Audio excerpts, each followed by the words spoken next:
네가 어떤 성을 오랫동안 일싸고 그 성을 들쳐서 정리하려 할 때에도 도끼를 불러 그곳에 나무를 찍어내지 말라. 이는 너희가 먹을 것이 될 것이니 찍지 말라. 들의 수목이 사람이야 너희가 어찌 그것을 배워서겠느냐. 다만 과목이 아닌 수목은 찍어내어 너희와 싸우는 그 수목을 그치는 기구를 만들어 그 수목을 함락시킬 때까지 있을지니라. 아멘. 전쟁을 하는데요. 오랫동안 도시를 에워싸면 힘들겠죠. 빨리 이기고 싶고 피곤하기도 하고 지루하기도 하고 매일 그 긴장 속에서 얼마나 힘들겠습니까? 그래서 빨리 끝내고 싶어서 도구를 쓰게 되는데 보통 이 성을 함락시킬 때 쓰는 도구를 공성무기라고 합니다. 성을 공격하는 무기들. 탑 같은 것도 있고 이 뭡니까? 기둥 같은 거 이렇게 막 성을 부수기도 하고 사다리 만들어 올라가기도 하고 투석기 만들어서 막 돌을 쏘기도 하고 막 이러죠. 다 나무로 만드는 거거든요. 그래서 전쟁을 하다 보면 나무를 사용해서 도구를 만들고 그것으로 싸우는 것이 당연하죠. 근데 그 도구들은 다 크기 때문에 멀리서부터 만들어 가져오기는 너무 힘듭니다. 그래서 가능하면 그 성 주변에서 나무를 잘라다가 만드는 것. 그게 유리하고 효율적이죠. 그것을 주님이 지금 말씀하고 있습니다. 그런 상황일 때 여러 나무를 쓰는 것은 이해할 만하고 당연한 이야기인데 그래도 이 나무는 베지 마라 하는 게 있습니다. 그게 뭐죠? 그래요. 과일나무. 과일나무는 베지 마라 그랬습니다. 다른 나무는 베어 써도 되는데 과일나무는 베지 말고 두라 그랬습니다. 자, 전쟁의 승리를 위하여 여러 가지 수단을 사용하는 것은 허락되지만 상대를 파괴하는 데 모든 수단을 쓰는 것은 안 된다는 겁니다. 무슨 말씀인지 이해하십니까? 결론이 그겁니다. 승리하기 위하여 여러 가지 수단을 쓰는 것은 이해하고 가능한데 승리를 넘어서 상대를 파괴시키는데 생각나는 대로 수단과 방법을 가리지 않고 다 쓰는 것, 이거는 허락하지 않는다고 말입니다. 과일나무 안 베고도 이겨낼 수 있거든요. 근데 과일나무를 베버리면 이긴 다음에 어떻게 될까요? 먹을 게 없어지겠죠. 그겁니다. 전쟁은 이겼는데 불필요한 생명의 손실이 더 생기는 겁니다. 수목을 다 베어내지 않고도 전쟁은 이길 수 있습니다. 하지만 과목을 다 베어내는 것은 전쟁의 승리와 때로 무관하게 상대에게 고통을 당하고 피해를 가중시키는 의도인 경우가 대부분입니다. 이겨놓고도 다 불살라 없애버려 이러죠. 불사르지 않아도 되거든요. 근데 불살라버린 거는 아예 여기서 사람이 살지 못하게 하려는 거죠. 먹을 게 없으면 여기서 살지 않을 거 아닙니까? 집을 불살라버리면 다른 데로 옮길 거 아닙니까? 그런 의도가 큽니다. 자, 여러분, 일반적으로 나무로 아까 말씀드린 공성장비를 만드는 것은 맞습니다. 또 전쟁을 하다 보면 무기가 상해요. 깨지고 찌그러지고 갈라지고 그런단 말이죠. 나무로 만든 것들은 화살촉도 화살대도 만들어야 되고 창대도 만들어야 되고, 그러니까는 소비된 무기를 제작해서 보충도 하고, 또 나무를 베야 시야도 확보되거든요. 예, 그러니까 그런 의미도 있고, 또 밥도 해먹어야 되니까 추우니까 모닥불도 피워야 되고, 그러니까 나무 베는 거 당연한 거죠. 또 야전 생활에 필요한 텐트 칠 때 기둥을 삼다든지 말뚝을 삼다든지 필요한 건 너무 많죠. 수비할 때 방책을 만든다든지. 왜냐하면 성을 공격하러 왔지만 들판에 노출됐으면 위험하잖아요. 그러니까 어떻게 하죠? 말뚝 같은 거 박아가지고 이렇게 초병도 세우고 하잖아요. 그렇죠? 예. 그러니까는 이런 거 이해되는데, 과목을 베어버리는 것은 먹을 것을 얻지 못하게 하려는 의도입니다. 먹을 것을 얻지 못하게 한다. 이제 우리의 필요에 의해서 나무를 쓰는 것은 공격과 수비를 해서 좋은 건데, 과목을 베는 것은 못 먹게 하려는 겁니다. 자, 여러분 생각해 보세요. 만일 성 안에 있는 과목이라면 어떻게 되죠? 우리가 거기 들어가서 자를 수가 없죠. 이기지 않는 이상. 근데 지금 어떤 상황이죠? 밖에서 아직 함락을 못 시키고 공격하는 상황에서 과목을 베지 말았으니까 성 안에 있는 과목을 말하는 게 아닙니다. 성 밖에 있는 과목입니다. 그러면 뭐랄까요? 성 밖의 과목은 어차피 성 안에 있는 적이 와서 따먹거나 열매를 가져갈 수도 없습니다. 그렇죠? 왜냐하면 우리가 지금 성 밖에 주둔하고 있으니까. 그러면 결국 성 밖에 있는 과목은 우리 수중에 있단 말이죠. 따라서 현재 전투 및 전쟁과 성 밖의 과목은 별 상관이 없습니다. 무슨 말이냐면 성 밖의 과목이 더 있어서 저 사람들이 먹을 게 느는 게 아니란 거죠. 왜? 성 밖의 과목은 우리 수중에 있으니까. 그런데 이 성 밖의 과목을 베어버리는 거는 나중에 전쟁이 끝났을 때 이 성 안에 남아있는 사람들이 먹을 것이 없게 하려는 그런 의도밖에 안 되는 겁니다. 자, 그래요. 제가 그냥 간단하게 정리할게요. 전쟁이 끝나면요, 전쟁하는 동안에 사람이 어떻게 되냐면 보통은 이 상대가 못 먹게 자기 곡식을 질 것 같으면 불살라 버려요. 바다에 버리거나 오염시켜 버립니다. 나도 못 먹고 너도 못 먹게 이렇게 만들어 버리는 경우가 많아요. 그리고 화가 나면 들어가서 또 불질러 버립니다. 자, 그렇게 되면 어떻게 하냐면 진 쪽이나 이긴 쪽이나 다 먹을 게 없게 됩니다. 과목이 그럴 때 유용하거든요. 남아있는 이 성 안의 사람들도 전쟁을 치르다 보면 곡식 소비량이 많고 또 불살라진 것들도 있고 싸우다 보면 오염된 것들도 있고 막 그래요. 버려진 것도 많아요. 그러면 그것들을 먹을 수 없기 때문에 급한 대로 임시로라도 나무에서 열매를 따서 먹을 수 있는데 그것을 못 먹게 되면 굶어 죽는 사람이 많아집니다. 또 공격하는 입장도 그렇습니다. 함락을 했는데 나도 소비한 게 많거든요. 그러면 뭔가 먹을 게 있어야 되지 않겠어요? 그런데 바보같이 저 사람들 못 먹게 한다고 베어놓은 그 나무, 사실은 그게 나중에 점령한 우리가 먹을 거란 말이죠. 왜? 이 성 안에 있는 사람들도 우리 못 먹게 하려고 자기 곡식들 다 불태워버렸으면 우리가 점령을 했지만 먹을 게 없을 때 성 밖에 있는 그 들판에 널려있는 과일수, 그러니까 여기서 말하는 과목은 여러분 야생에서 자라는 정도 말하는 게 아니고요, 과수원 있죠. 과수원. 예, 농사는 밖에 짓잖아요. 뭐 포도 농사, 사과 농사, 이런 농사 짓는 거 있죠. 고구마, 배, 뭐 이런 것들. 예, 이런 것들을 싹 없애버리면 점령한 우리 역시도 나중에 먹을 것이 없어서 점령을 했지만 역시 약해서 또 전쟁이 일어나면 패할 수 있게 되는 겁니다. 그러니까는 하나님 뭐라 하냐면 19절 후반부에 보면 이는 내가 그것들을 먹을 것이기 때문이라. 들의 나무가 사람의 생명이니 그랬어요. 이 안에 있는 사람들을 먹는 것이 아니고 너도 먹을 것이니까 거기까지 생각하고 베어내지 마라 그 말입니다. 그런데 여러분 왜 베어낸다고요? 나도 못 먹고 너도 못 먹고 이런 생각 안 하고 너 못 먹게 하려고 벤다 그랬죠. 그런데 우리가 처음에 생각해봤지만 이 과수는 전쟁의 승패하고는 별로 상관이 없다고 그랬습니다. 그럼 왜 베어낼까요? 신미전 때문입니다. 왜냐하면 밖에 있는 과수가 불타는 것을 보거나 잘라지는 것을 보면 성 안에 있는 사람이 낙담이 되겠죠. 그렇죠? 그리고 또요, 전쟁하면서 사람들이 많이 죽어요. 뭐 화가 납니까 안 납니까? 화가 나죠. 화풀이용입니다. 화풀이용으로 너희 가진 거 싹 없애버리겠어. 이런 식으로 해서 사람도 불필요하게 많이 죽이고 재산도 많이 약탈해가고 없애버리고 하는 겁니다. 그러니까는 하나님께서 지금 말씀한 게 뭐냐면 전쟁에서 지나는 얘기가 아니다. 이길 수 있는 수단과 방법 내가 허락하고 너희가 사용할 수 있는 범위가 있다는 겁니다. 그런데 그것을 넘어서서 감정 싸움이 너무 격해져 가지고 보복심리라든지 저 사람들은 아예 전투에 이기는 것이 아니라 소멸시키는 그런 마음이라든지 이렇게 해서 지나친 행동을 하지 말라는 겁니다. 그 중에 하나가 성 밖에 있는 과수인데 이거는 나중에 성 안에 있는 사람들이 먹을 것이 없어서 소멸되게 할 뿐만 아니라 참 안타깝지만 너희 자신도 나중에는 먹을 게 없어가지고 낭패를 당할 것이다. 그러므로 화풀이한다고 한 것이 결국에는 너희 생명을 소멸시킬 위험이 있기 때문에 잘 생각하고 정도를 지키라는 겁니다.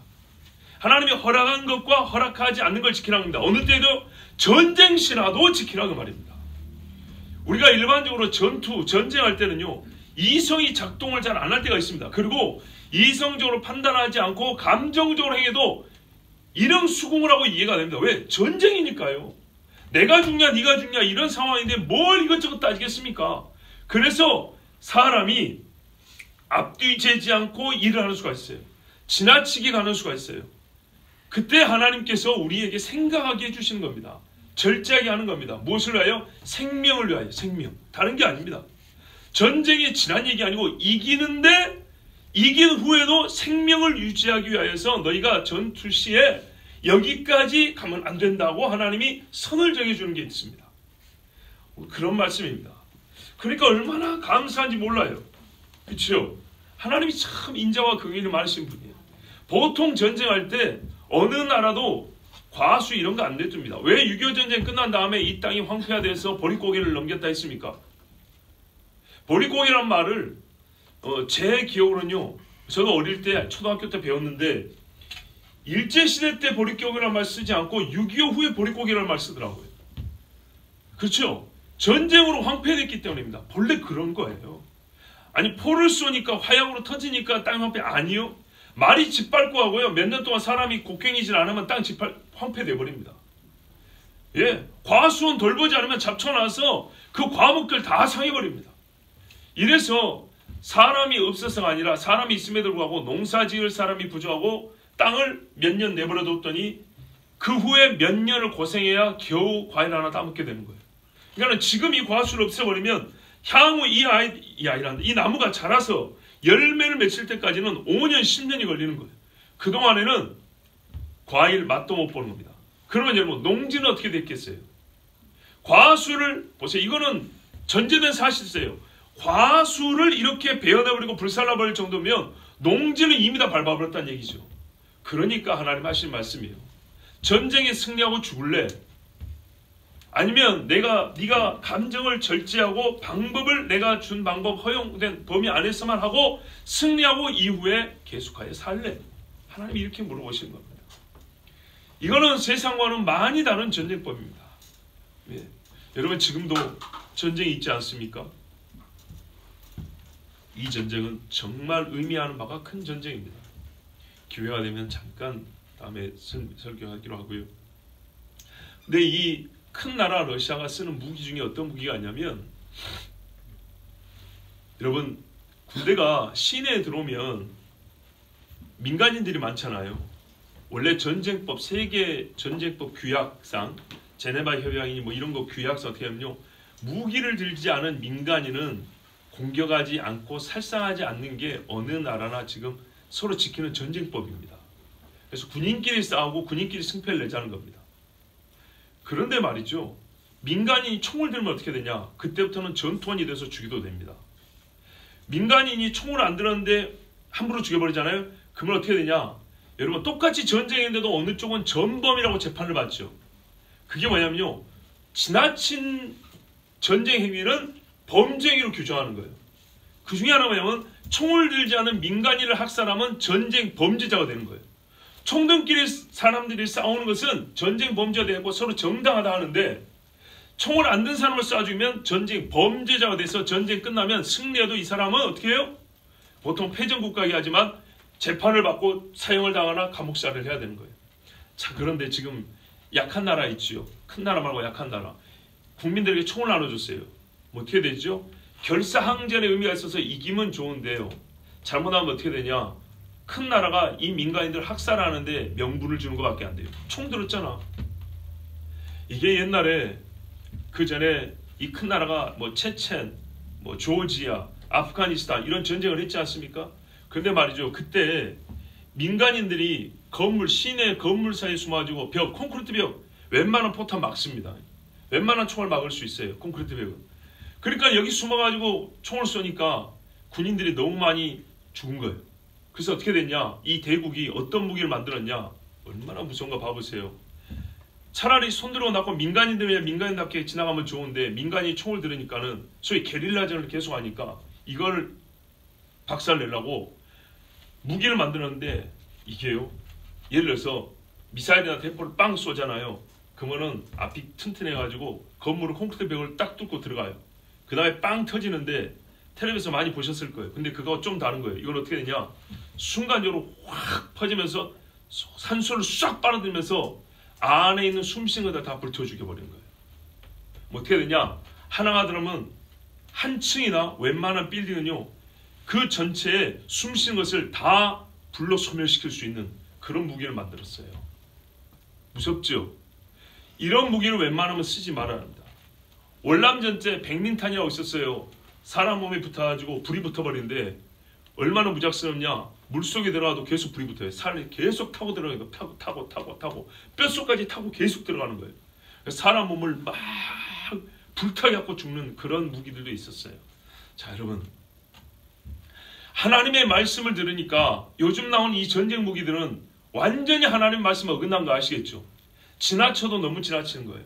그래서 서로 약속을 했어요. 요 무기는 쓰지 말자, 이 무기는 쓰지 말자. 그랬으나 막상 전쟁이 일어나면 내가 사람을 어떻게 해요? 결국에는 다 쓴다니까요. 다 몰래 써요. 그러니까 여러분 보십시오. 하나님의 말씀이 시대하고 안 맞는 게 아니에요. 요 말씀의 의미를 그대로 가져다가 오늘날 전쟁 상황에 적용하면 많은 사람을 살릴 수 있어요. 정말 많은 땅을 황폐시키지 아니하고 전쟁 후에도 적건 이겼건 간에 먹을 양식을 남겨둘 수 있어요. 그런데요, 전투하는 방식도 싸그리 없애버리겠다, 이런 생각을 가지고 싸우고요, 끝난 다음에도 이 땅에는 사람 하나 살지 못하게 만들어버리겠다. 아까 그 말한 폭탄도 소위 좀 과학적으로 하면 진공 상태로 만들어본 거예요. 왜? 산소가 있으면 불이 붙잖아요. 예, 산소가 있는 범위만큼 불이 붙게 만들어버린 거예요. 그러니까 숨쉬는 사람은 다 불에 타고 죽는 거죠. 이런 무지막지한 무기를 가지고 공격을 한다, 이 말입니다. 누가 살 수 있겠습니까? 이게 마지막 때예요, 여러분.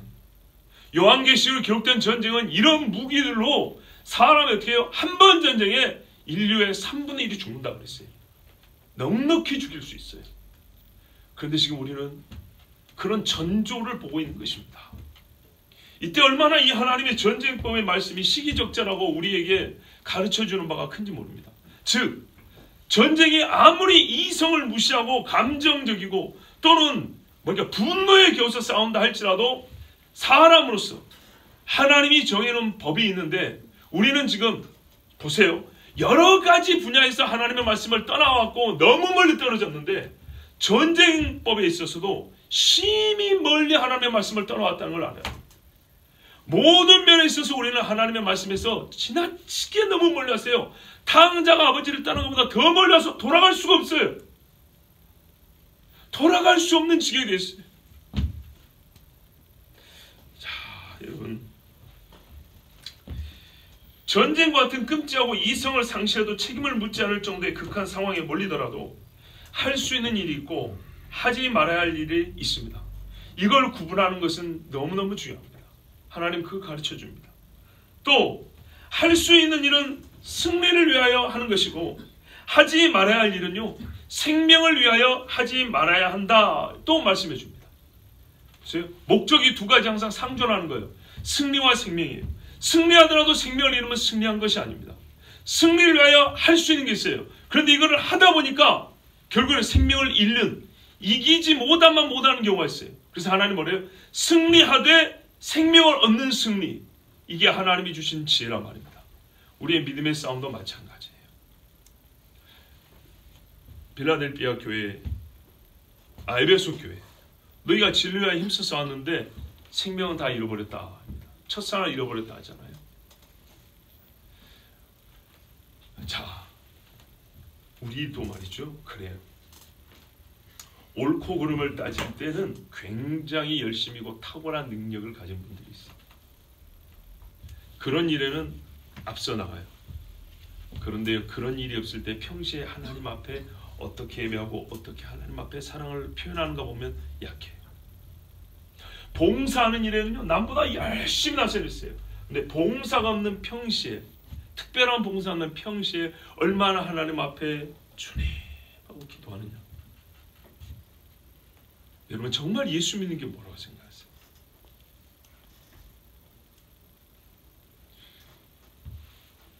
신앙을 잃는 방법은요, 매우 쉬워요.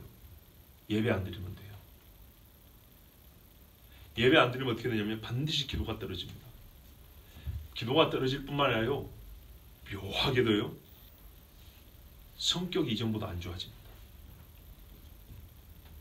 제 말이 거짓말인가요? 마음이 완악해져요. 왜요?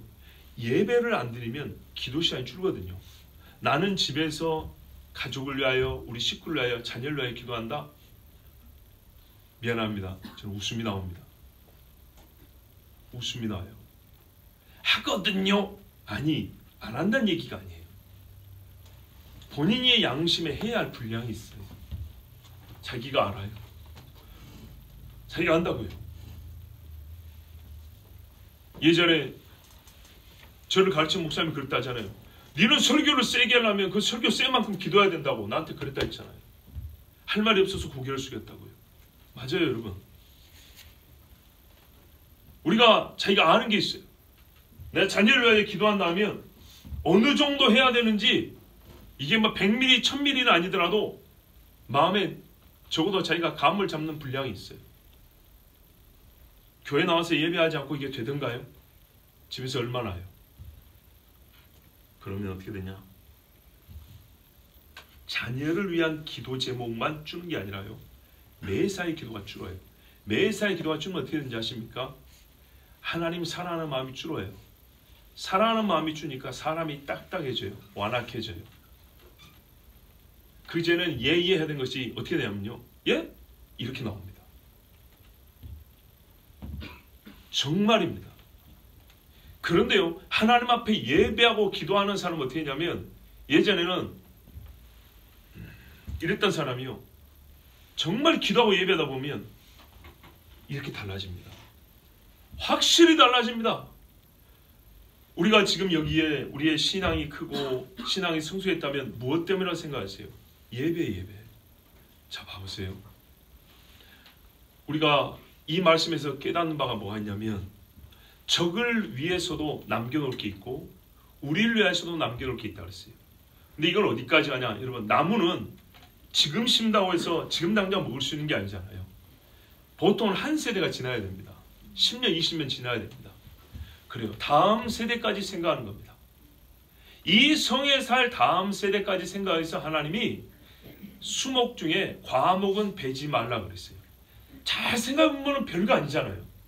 전쟁 시에 진짜 이 무지막지한 무기를 가지고 서로 죽였다는 이 전쟁 시에 말이죠, 나무 몇 그루 베는 것이 뭐가 그리 대수라고 하나님이 이 나무 이야기를 해줬냐면, 거꾸로 생각했어요. 우리가 대수롭지 않게 여기는 그것들 때문에 나와 내 자식의 생명이 소멸되어 간다는 걸 아셔야 됩니다. 한 번 빠지고, 두 번 빠지고, 세 번 빠지고. 똑같은 것 같죠? 그건 본인 생각이에요. 절대 안 똑같아요. 정말로 안 똑같아요. 하나님 앞에 기도 시간 한 번 안 하죠? 두 번 안 하죠? 나는 안 변한 것 같죠? 아니요. 다르다니까요. 달라요. 왜냐? 안 하던 기도 한 번 하면 다르고 두 번 하면 다른데, 하던 기도 안 하는 걸 왜 안 달라질까요? 공식은 똑같은 거예요. 하고 더 하면 하나님께 가까워지는 것처럼 안 하고 하면 뒤로 가는 거예요. 우리의 신앙 공식은 하나님이 만들어주신 것이지 내가 만든 게 아닙니다. 여러분, 오늘 말씀은 굉장히 단순합니다. 하나님께서 전쟁 중이라도 남기고자 하는 것이 있습니다. 그 남기고자 하는 것은 생명을 위함입니다. 예, 진짜 이 한 가지만 생각하면 됩니다. 예루살렘이 황폐해도요, 포도원을 일굴 가난한 사람들을 남겨두셨어요.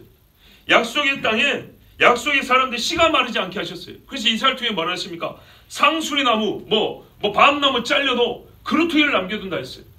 그래서 약속의 땅에 아무리 이방인들이 들어와도 이스라엘 사람이 반드시 남아있게 하셨어요. 남겨놓은 것, 남은 것, 주의 긍휼과 하나님의 여기 행하신 일에 대한 증거로 쓰입니다. 예수님이 말이죠, 오병이어 기쳐서 다 먹고 남은 것을 거두라 그랬어요. 그거 누가 또 먹을 수는 있겠지만 다시 먹으라는 것도 있고, 또 여기서 주님이 무슨 일을 하셨는가에 대한 증거이기도 하죠. 이 과목을 남겨두면 말이죠, 누가 이런 식으로 전쟁을 했지? 왜 이걸 남겨놨지? 이스라엘 사람들이 여기서 싸워 이겼단다. 다른 거예요. 왜 이렇게 했지? 하나님이 이렇게 하라고 했단다. 하나님이 왜?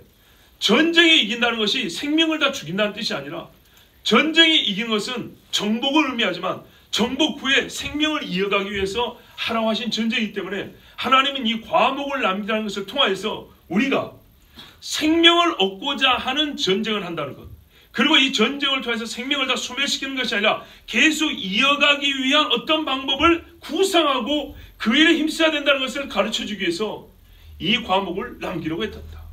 실제로 먹고 그래서 이 남은 사람들이 생존할 수 있었단다. 야, 놀랍다. 이것만 해도 정말 놀라운 거예요. 자, 여러분,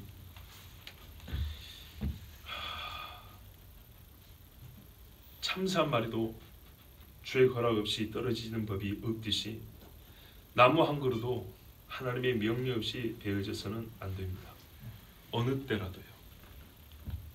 그러나 우리는 지금 이와 같이 싸우는 사람을, 아니 이와 같이 싸우는 전쟁을 보지 못합니다. 어느 나라든지 전쟁을 할 때 이렇게 싸우지 않습니다. 어떤 사람도 싸움을 할 때 이렇게 싸우지 않습니다. 보통 믿는 사람이나 믿지 않는 사람이나 막상 싸움을 하게 되면 너한테 있는 거 다 없애버릴 테야 라는 그런 기세로 달려들고 서로 물어뜯습니다. 성경이 그러잖아요. 서로 물고 뜯으면 피차 멸망할까 두려워하라 그랬습니다. 하나님께서 적과 싸워 전쟁하는 이때에도 과목을 남기려 하는 것은 참 세상에서 볼 때는 의아한 일이고 대수롭지 않은 것을 너무 크게 여기는 게 아닌가 하는 그런 생각이 듭니다. 그러나 하나님이 그렇게 하신 건 뭐 때문이라고요? 너희 양식이 되어 생명을 이어가기 하기 때문에 내가 베지 마라 그랬다 그랬습니다. 이 원리를 전쟁 시에도 쓴다면 우리의 일상생활이나 신앙생활에는 항상 적용할 수 있고 넉넉히 적용할 수 있습니다. 생각해야 합니다. 생명을 얻기 위하여 나의 이 말 한마디가 쓰이는 것이냐, 생명을 소멸하고 있는 것도 다 말라 비틀어지게 하는데 나의 말을 내가 사용하고 있는 것이냐, 내가 저 사람이 잘못해서 잘못을 지적하는 것으로 끝나고 깨우치는 대로 끝나는 거냐, 아니면 인격을 아예 그냥 짓밟아버리기 위해서 내가 지금 말을 하는 것이냐, 아니면 저 사람이 졌다 하고 손을 들면 내가 만족해도 되는데 무릎을 꿇고 벌벌 떨기까지 나는 거기까지 가야 만족하는 사람이냐. 이건 하나님께서 허락한 것이 아닙니다. 지나친 겁니다. 그리고요, 과목을 남겼으니 어떻게 하라고요? 먹고 산다 그랬죠. 예, 내가 지금 싸우고 있지만 싸움 이후를 생각해야 됩니다. 특히 현 세대, 지금 우리가 말하는 흔히 기성세대라고 하죠. 이미 있는 세대라는 뜻입니다. 이미 장년이 되어 있는 세대는 오늘의 우리가 먹고 마시며 일상생활하는 것에서부터 피 터지게 싸우는 그런 일들까지 종합하여 볼 때 과연 이 다음 세대가 내가 선 이 자리에 섰을 때도 먹을 게 있겠냐, 이걸 생각해 봐야 됩니다. 내가 다 먹어버려서 이 다음 세대가 이 자리에 섰을 때 먹을 게 하나도 없거나, 내가 먹을 수 있는 것을 내 먹고 남은 걸 다 태워버려서 이 자리에 내 자식들이 똑같은 자리에 섰는데 먹을 게 하나도 없거나, 아니면은 보복한다고 해가지고 지나치게 여기에 화를 쏟아부어가지고 내 다음 세대가 이 자리에 섰을 때는 그 날카로운 땅에, 가시가 있는 땅에 서 있지도 못할 정도로 내가 정말 과목이 있는 땅이 아니라 가시밭기로 만들어 놓을 것이냐, 이건 우리가 잘 생각을 해봐야 됩니다. 여러분, 오늘 밤에 제가 예배 시간에 수를 잘 안 세보는데 오늘은 좀 세봤습니다. 작년의 모임 수가 8년 전 모임의 수하고 비슷합니다. 마음이 아픕니다. 다 이유가 있죠. 꼭 목사가 그런 날만 골라서 그러죠. 근데 좀 우리가 힘을 내야겠습니다. 예배가 약해졌다. 누구 들으라고 하는 얘기입니까? 다 자기 이야기입니다. 예배가 약해지면 기도가 약해지고, 예배가 약해지면 믿음이 약해지고, 예배가 약해지면 후세대에 남길 것이 없습니다. 우리 후세대들은 이 성에서 살 것입니다. 이 성에서 남은 과목을 먹을 것이고, 여기서 마지막까지 주님을 부를 겁니다. 지금 모일 수 있고 기도할 수 있는 분들이 열심히 기도해야 됩니다. 보십시오, 세상 돌아가는 거. 기도할 날이 많이 남지 않았습니다. 저는 그래서 이런 생각을 합니다. 정말로요, 참 철이 좀 더 들어가는 것 같습니다. 어릴 때일수록 번쩍하는 걸 좋아합니다. 그러나 한 살 한 살 먹으면서 지긋하게 타는 불이 좋더라고요. 맞아요. 하나님이 그러세요. 변함없이 여러분도 누가 힘이 되던가요? 들락날락한 사람이 힘이 되던가요? 항상 옆에 있는 사람이 힘이 되던가요? 누구를 믿을 수 있습니까? 항상 옆에 있는 사람을 믿는 것이지 찾으면 없는 사람 믿을 수 있는 거 아니죠. 그렇습니다. 우리 중에 지금까지 살아온 걸 보세요. 여러 가지 사건이 있습니다. 사건이 있을 때 서로 요구합니다. 비판합니다. 자기를 높입니다. 이런 일 늘 있을 수 있습니다. 그런데요, 이 모든 것을 다 종합하고 다 겪고 난 다음에도요, 그때는 누가 있고 저 때는 누가 저랬고 뭐 이해하고 또 잘못한 것도 있습니다만은 시간이 흐르면서 종합해 볼 때 여러분 우리가 큰 착각에 빠질 수 있습니다. 그게 무슨 말이냐면 감히 우리가 이런 생각합니다. 내가 보기에는 저 사람은 구원받기 어려울 것 같아. 내가 보기에 이 사람은 천국 가서 엄청 많은 상을 받을 것 같아. 내가 생각에는 나같이 이렇게 입 바른 소리 하면 나는 하나님 엄청 칭찬할 것 같아. 착각입니다. 착각. 여러분, 이거는 서로 간에 약간의 비교 우위가 있을 수 있고 서로 이렇게 판단할 수 있어요. 그런데요, 정말 성경대로 보니까요, 제일 예수 잘 믿는 게 뭐냐면요, 하나님 사랑하는 거예요. 하나님 사랑하는 거. 하나님 사랑 식었죠? 그런데도 입 바른 소리 해요. 하나님 사랑 식었죠? 그런데도 피켓 뜨고 막 싸울 수 있어요. 된다니까요. 돼요. 하나님 사랑 식어도 봉사할 수 있어요. 하나님 사랑 식어도 잠잠하고 있다 어떤 나의 기질에 맞는 거 있으면 또 나갈 수 있어요. 가능해요. 그래서 여러분, 기독교라는 종교가 나하고 성정상 잘 맞는 사람이 있어요. 어떤 사람은 불교라는 종교가 그 사람의 성품과 재능이나 기질상 잘 맞는 사람이 있어요. 그래서 이 사람이 기독교라는 교계 안에서 열심일 수 있어요. 재밌어요. 그리고 기독교라는 진리, 이 교회에서 가르쳐주고 교회 생활 일부가 내 어떤 달란트, 자기의 능력과 자기를 드러내는 것과 이게 또 잘 맞아요. 그래서 굉장히 열심일 수 있어요. 그게 아니라니까. 그거는 진짜 기독교예요. 기독교. 세상에 말하는 종교로서의 기독교. 성경에 말하는 그리스도를 따르는 신앙으로서 그리스도교는 말이죠. 그게 아니고요. 예수님이 좋은 거예요. 예수님이 좋으니까 하다 보면 실수도 날 수 있고요. 예수님이 좋다 보니까 따르다 보면 잘못하는 경우도 있어요. 왜? 죄인이니까요.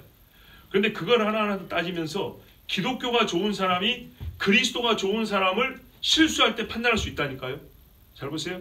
그리스도가 좋은 사람도 죄 지을 때 있어요. 근데 그 순간 기독교가 좋은 나는 죄를 안 지었거든요. 근데 기독교가 좋은 내가 그리스도가 좋은 그 사람을 지금 판단하고 정죄하는 자리에 있어요. 그리고 그게 또 옳은 일이었어요. 그 사건에서는 옳았어요.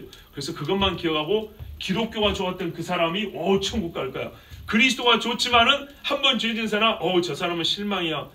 이렇게 하면 곤란하다는 거예요. 좀 더 두고 보세요. 좀 더 지켜보세요. 둘 사람의 문제가 아니라 교회 안 어떤 사건이 아니라 이 시대같이 어지러운 세상이 되면요, 성경에 말하면 의인이 점점 없어진다고 그랬어요. 기독교가 좋고 기독교가 잘 맞는 사람은 점점 떨어져 나갑니다.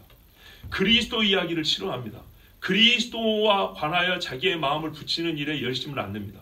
그런데요, 어느 한때 기독교적인 무엇은 약했지만요, 그리스도와 좋은 사람은요 계속 여기 붙어 있습니다.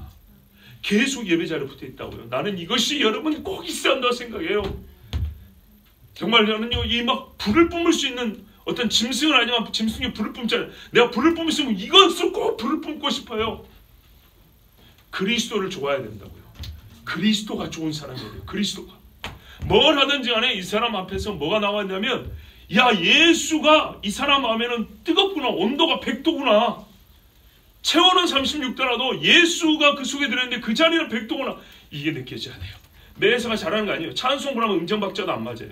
보험사는 걸러지도 못해가지고 이거 청소한 건지 아닌지 모르겠어요. 그런데 말이죠, 예수가 좋은 게 느껴져야 돼요. 그거는 다른 사람이 재능인 사람이 대신해 줄 수 있는 거예요. 그럼 모든 사람이 대신할 수 없고 본인이 꼭 해야 되는 거면 예수가 좋아야 돼요. 하나님이 사랑돼야 돼. 사랑. 근데 하나님 사랑은요, 이런 경우 된다니까요. 전쟁할 때 내가 이기기 위해서 뭔 수단을 못 써. 그렇지만요, 하나님이 아니라 하면요, 하나님 좋은 사람은 예 아닙니다 하고 딱 멈춰요. 하나님이 하라 그러면 난 하나님이 좋으니까 예 하고 해요. 그것입니다. 근데 그 중에 하나님 제일 좋아하는 게 뭐래요? 아브라함이 가는 데마다 여호와께 제단을 쌓았다 그랬어요. 여러분, 하나님이 승리를 위하여 하라는 게 있죠. 생명을 위하여 하지 말라는 게 있습니다. 승리를 위하여 하라는 게 뭡니까? 주님을 부르래요. 생명을 위하여 하지 말라는 게 뭐냐? 예배를 중단하는 것을 하지 말래요. 기도를 중단하는 것을 하지 말래요. 여기까지 한다. 과목 하나를 생명을 위해서 남기려 했다면 정말 우리의 영혼의 생명과 우리 권속들의 생명을 위하여 하나님께서 하라는 것과 하지 말라는 것이 무엇이겠습니까? 자, 생각해 보십시오. 정말 그래서 이 밤에 나온 여러분의 목소리가 크지 않아도 저는 너무 감사하고, 늘 자리를 지키고 주님 앞에 서 있는 여러분, 우리가 함께 모여서 이 세상에 뉴스에 나올 만한 일을 못해도 이 자리에 함께 기도할 수 있다는 것이 참 얼마나 뭐랄까요, 사람이 제가 감히 할 수는 하지만 하나님이 기뻐하시고 눈여겨보실 만한 일인가. 그리고 다른 것이 아니라 이것이 바로 우리가 하나님 사랑의 표현입니다. 물론 각자의 심령은 조금씩 다를 수 있습니다.